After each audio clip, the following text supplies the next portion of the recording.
Hey, this is Jack Blades, and you're on BackstageAxxess.com, where the real show begins. BackstageAxxess.com here on the Kiss Cruise 2013 with a rock and roll legend, in my opinion, Mr. Jack Blades.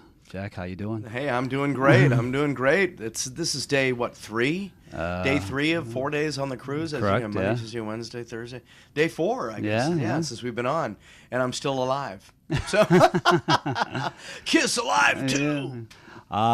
You guys have actually played these type of things before, being on cruise ships, Monsters of Rock and whatnot. What's your opinion of the whole conglomerate of getting bands together and playing music for a couple days and... Actually, it's pretty interesting. We've only done one before, which was the Monsters of Rock cruise. I think it was 2 years ago, and or a year and a half ago.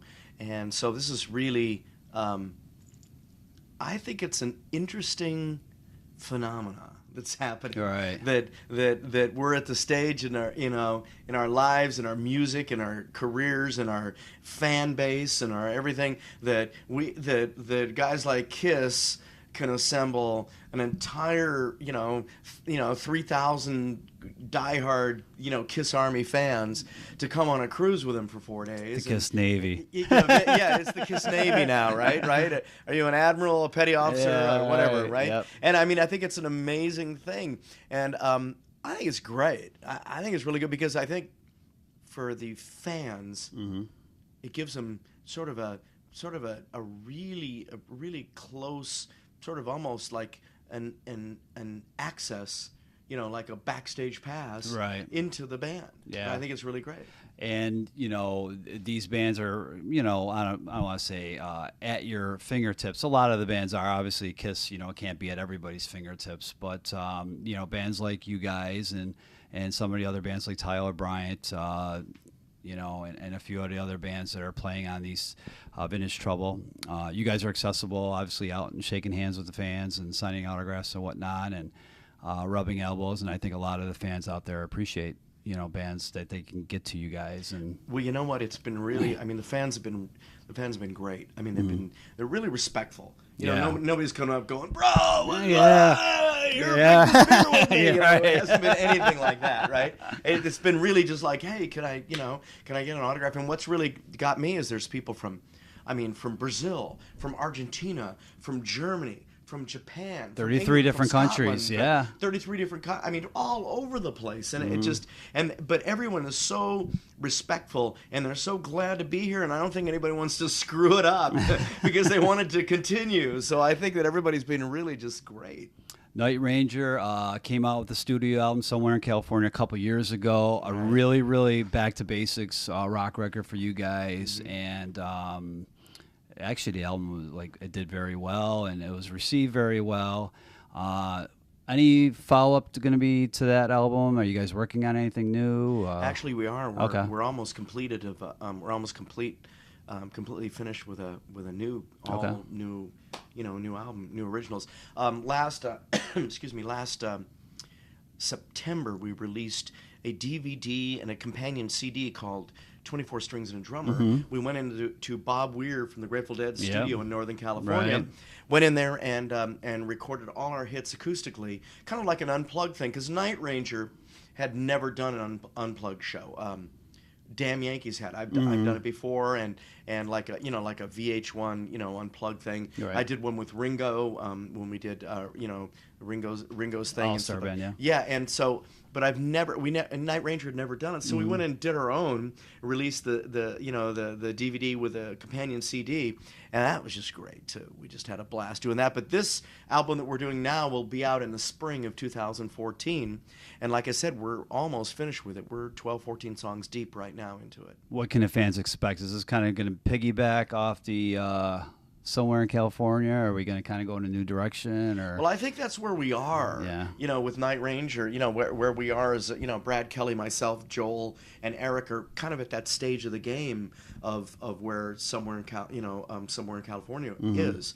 and I think that it is going to be a continuation of that. There's a lot of hard rock and stuff on it, and there's a lot of a lot of the hooks that people are used to Night Ranger having a good big strong chorus and stuff like that. So there's all that in there too.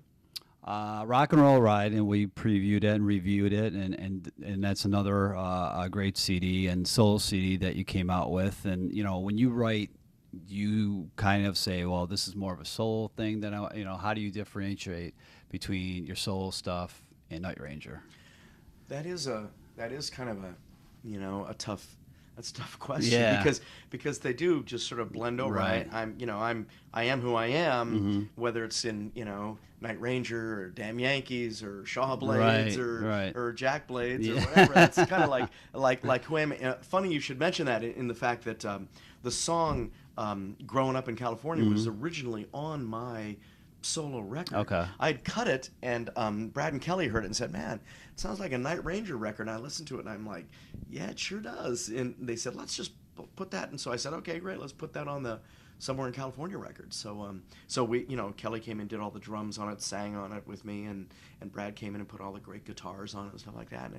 And so it is an interesting thing. I think that when I make a solo record, there's times when I can maybe stretch and go in a different direction that I normally wouldn't go with Night Ranger, because Night Ranger is definitely sort of that, that two lead singers, two guitar pronged attack, that sort of what we do thing. And when I do a solo record, I think that it affords me an opportunity to be a little more free with wherever like I write a song, wherever it leads me, I can go there without worrying that I'm going to piss off a fan or something like that, like a Night Ranger fan. Right. Hopefully, and luckily I haven't yet, hopefully, so.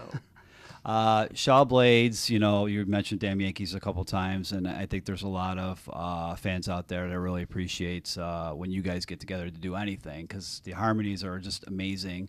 In case anybody didn't know out there, you guys have done harmonies and backups for even on the Motley Crue thing years and years ago, and but when you guys get together, it's dynamic. Have you guys talked about getting back together and doing anything? For the Yanks? Not even Damn Yankees, even you Shaw Blades. Well, Shaw Blades, Tommy and I are. Yeah.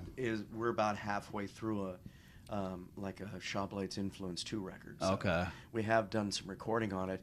It's just that our schedules are so crazy, man. Yeah. We're just like, he does, he's working all the time. I'm working all the time. We're doing this, and as soon as we can like pull the whole thing together, that would be nice. Yeah. If we could do that. I am, and I talk to Ted all the time, and Ted and I are always in communication. In fact, I'm going to probably end up producing his newest album. Okay. We're going to start working on that in January, so I'll probably produce that record with Ted. All right, so there's a relationship there, and everybody says they want to see Damn Yankees, but Ted is the one holding it up. So is that true? No, I don't think so. I don't think so at all. I don't think No? Ted's the one holding it up. I think if anything, it's just the schedules. Okay. You know what I mean?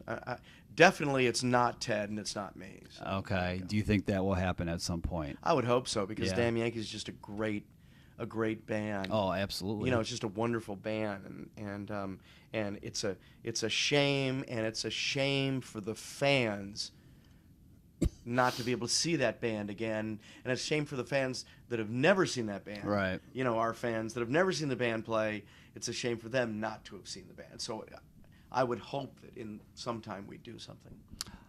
I think, and I was kind of reading up on you before the interview, that you actually have written some songs and got together with your son, Colin. So that has to be probably the biggest thrill for you as a dad to actually, play music with your son. Well, it's pretty amazing, because it's, I don't know why I'm shocked, because he grew up sleeping behind amplifier stacks at outdoor festivals on tour buses and everything like that, and so he's just gotten the whole thing through osmosis anyway, and and he just writes these. I remember the song, the one that we did on Rock and Roll Ride. And he was like sitting in the kitchen, and he was strumming this song. This are you experienced in love? I got to know. The West Hollywood song. And man, I'm like, this is just great. I said, what is that? It's just something I'm working on.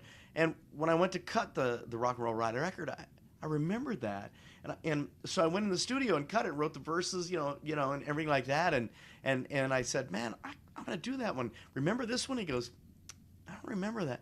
Oh, yeah, I think I do. And I'm like, God, it's like, that's a great hook. So that kind of really, you know, I love that kind of stuff. And your son manages you, so it's kind of like the whole, you know, you keep the family close together and, you know, doing a lot of things together, right?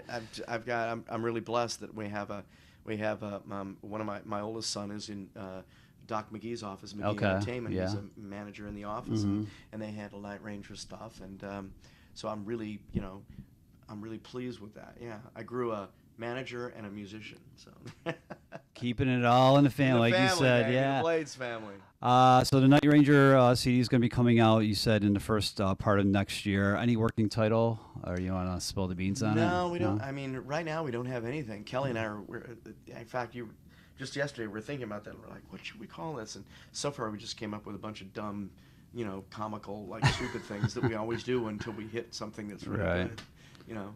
A tour, any possibilities of hooking up with like a big kind of rock show, like a couple other bands? There's some things in the works right now for next year. Yeah. You know, hopefully we'll be over in Europe again. Okay.